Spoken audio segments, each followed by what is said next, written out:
तो जय हिंद विद्यार्थियों। आज के लेक्चर में हम आपको थेल्स प्रमेय को सिद्ध कराना सिखाएंगे, जो class 10th maths board exam के लिए बहुत ही ज्यादा महत्वपूर्ण है। जो थेल्स प्रमेय होती है ये बोर्ड एग्जाम में 5 नंबर में आती है। तो थेल्स प्रमेय का दूसरा नाम होता है आधारभूत समानुपातिक प्रमेय। तो इसका कथन होता है कि यदि किसी त्रिभुज की एक भुजा के समांतर अन्य दो भुजाओं की भिन्न भिन्न बिंदुओं पर प्रतिच्छेद करने के लिए एक रेखा खींची जाए तो ये अन्य दो भुजाएं एक ही अनुपात में विभाजित हो जाती हैं। इसका मतलब हुआ, जैसे मान लो कोई त्रिभुज है एबीसी, अगर हम बीसी के समांतर कोई रेखा खींच दें डीई,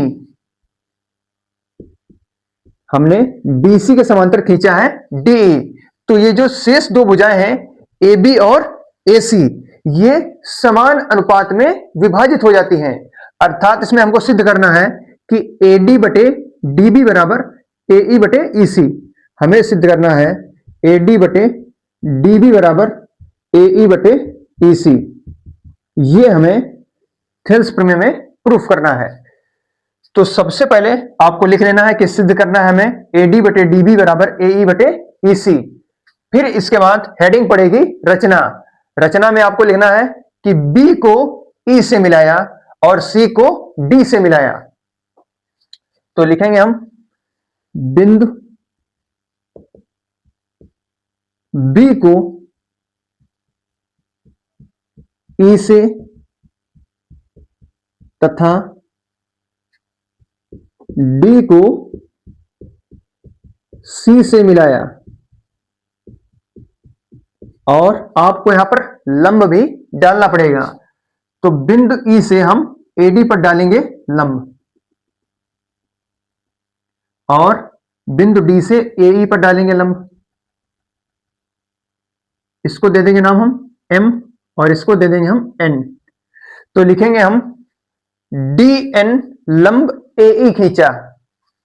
पहले लिखेंगे हम डी एन लंब है एई पर, तथा अब यहां पर आपको दिख रहा है होगा ई एम जो कि लंब है एडी पर। ई एम लंब एडी खींचा। अब या इसके बाद हेडिंग पड़ेगी उपपत्ति या प्रमाण। तो आपको सबसे पहले दो त्रिभुज लेना है। सबसे पहले आपको लेना पड़ेगा त्रिभुज ए डी ई और त्रिभुज डी ई बी में। तो लिखेंगे हम एरिया ऑफ त्रिभुज एडीई बटे एरिया ऑफ त्रिभुज डीईबी, या आप लिख सकते हैं बीईडी, कुछ भी लिख सकते हैं डीईबी। अब आपको लगाना है त्रिभुज का क्षेत्रफल। त्रिभुज का क्षेत्रफल का फॉर्मूला होता है 1/2 गुणे आधार गुणे ऊंचाई। तो एडीई 1/2 और एडीई का जो आधार हो जाएगा ये हो जाएगा एडी। तो आधार लिख लेंगे हम एडी और ऊंचाई, ऊंचाई वही होगी जो लंब होगा। तो एम ई जो हो ये लंब हो जाएगा, एम ई को हो चाहे ई एम को हो। तो एम ई, इसके बाद बटे में अब लिखेंगे हम डीईबी का क्षेत्रफल। तो 1/2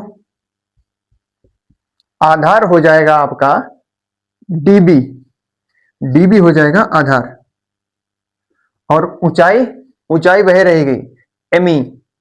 जो यहां पर ये रेखा है, अगर यहां पर हम ओ दे दें तो डी ओ जो होगा ये एमई के बराबर होगा। तो लिखेंगे यहां पर हम एमई। तो एमई से एमई ये कैंसिल हो जाएगा, 1/2 से 1/2 कैंसिल हो जाएगा। तो हमें प्राप्त हुआ है एरिया ऑफ त्रिभुज एडीई और बटे में एरिया ऑफ त्रिभुज डीईबी बराबर मिला है हमें एडी बटे डीबी। इसको दे देंगे हम समीकरण 1। अब लिखेंगे हम इसी प्रकार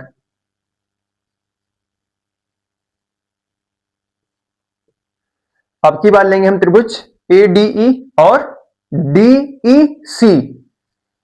तो लिखेंगे एरिया ऑफ त्रिभुज A D E upon area of त्रिभुज डीईसी। सबसे पहले लिखेंगे हम एडीई का क्षेत्रफल, तो 1/2 आधार। अब की बार हम आधार इधर से लेंगे, पहले हमने उधर से लिया था, अब की बार सब इधर से होगा। तो एई हो जाएगा आधार और ऊंचाई हो जाएगी डीएन। तो एई आधार रहेगा अब की बार और ऊंचाई रहेगी डीएन अपान, अब की लिखेंगे हम डीईसी का क्षेत्रफल। तो 1/2 आधार अब की बार हम उधर से लेंगे, तो हो जाएगा इसका आधार ईसी। ईसी जो है ये आधार हो जाएगा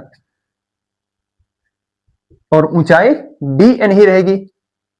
तो ऊंचाई भी आपकी डीएन रहेगी जो कि ओई के बराबर होगी डीएन।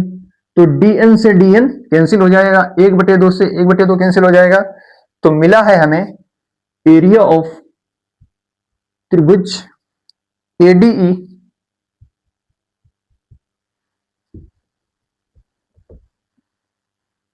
अपान एरिया ऑफ त्रिभुज डीईसी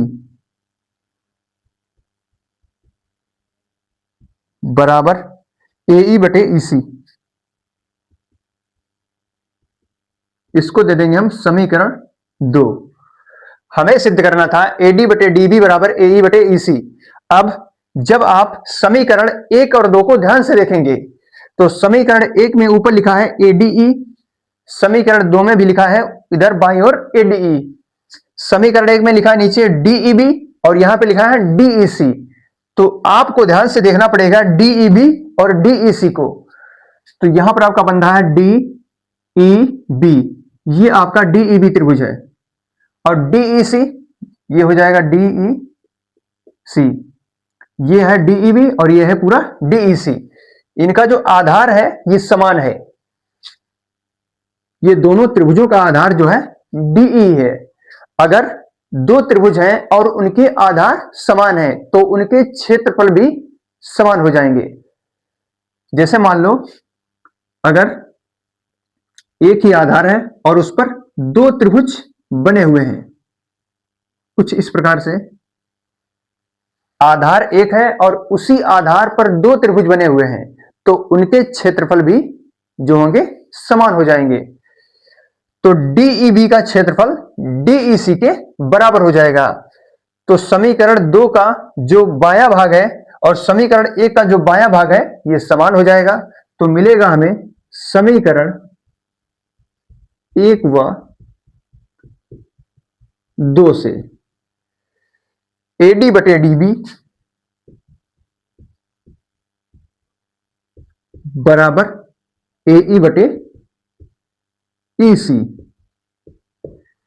तो यही हमारी थेल्स प्रमेय जो है प्रूफ हो जाती है और हमें जो एडी बटे डीबी है एई बटे ईसी यही हमको प्रूफ करना था, हमने जो है प्रूफ कर दिया है।